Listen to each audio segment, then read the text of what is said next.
Martin Luther once said, "A religion that gives nothing, costs nothing, and suffers nothing is worth nothing." This February, Tom Madden organized the Revitalization and Church Planting Board in North Georgia and created a plan to empower every pastor in the state to make a difference. Pastors from around the state were invited to participate in one of 5 Grow Lunches or dinners across the state in order to receive resources and ideas so our churches could have the best Easter ever.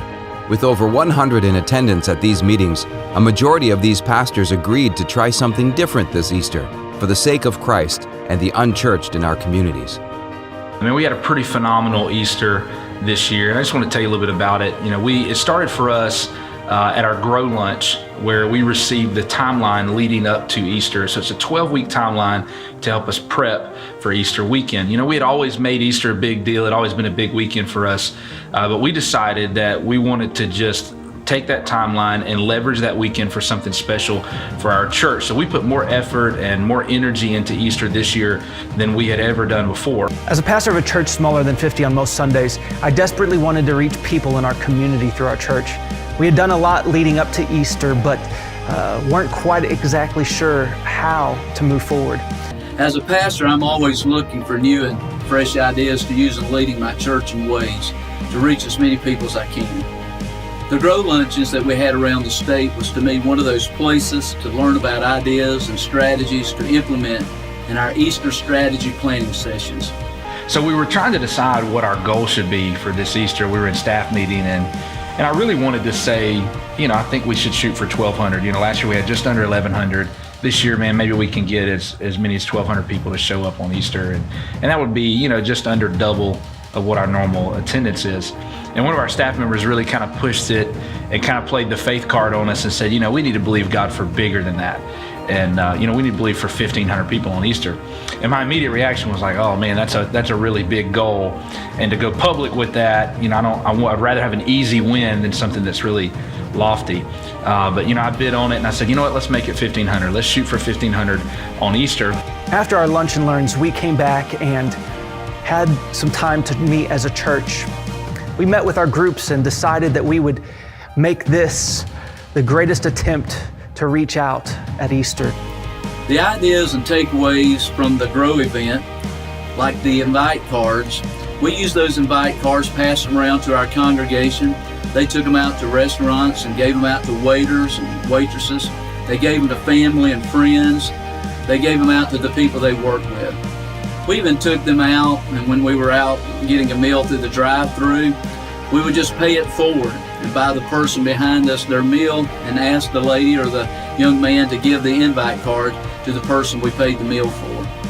We also did the Facebook ads, and also for our church, we launched our church live on Facebook Live.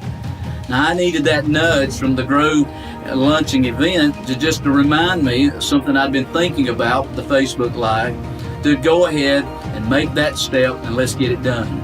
So for us, man, Easter 2017, 1,981 people in attendance, 50 new families through Kids Check-In, I think 160 first-time guests on Connect cards, and 555 kids in attendance. And the biggest thing to me is 78 commitments to Christ. Man, to God be the glory.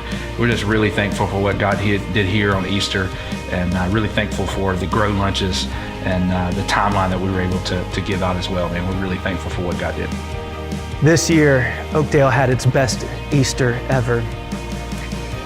We had over 40 guests, and nearly all of them were first time. We had 96 people, our highest attended worship service to date, with over 10 of our regular families out of town visiting their own families. Just 3 years prior, we had only 14 in attendance on Easter Sunday. 7 people accepted Christ, 10 rededicated their lives to Christ. 6 families from our Girl Scout troop were a part of our guests, and each of them were just absolutely amazed, and many of them text saying how great it was to be back in church, or to be in church for the first time. A mother who had lost her son in a car accident came back to church for the first time in 6 years, and she was so overwhelmed. A Hindu family came, and they were moved to asking greater questions about faith. A lesbian came, and she has continued to reach out, to ask questions about faith in her life. It was the best Easter Oakdale Church of God has had since I've been pastor here. And I'm so grateful for the men and women who poured out their ideas and took the time to meet with me, to talk with me about ways that we could improve our services. Now, the results from that for our church was that we're a church, we average about 350 to 400 people on any given Sunday. But on Easter, we had our largest attendance so far was 718. Total salvations were 10. But one of those was someone who watched our first-time service launched on Facebook Live, and there they rededicated their life to Christ. They had no affiliation with our church, they just found us on Facebook Live.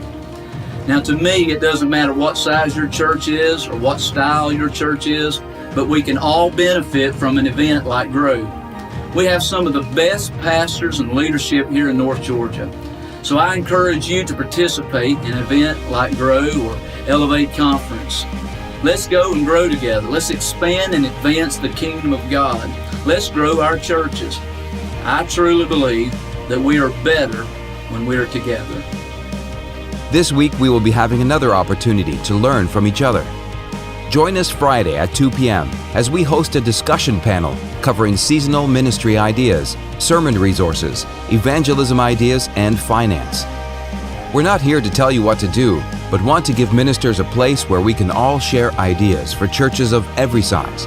In addition, we will be sharing about future gatherings for continued connections throughout the state the remainder of this year and next year.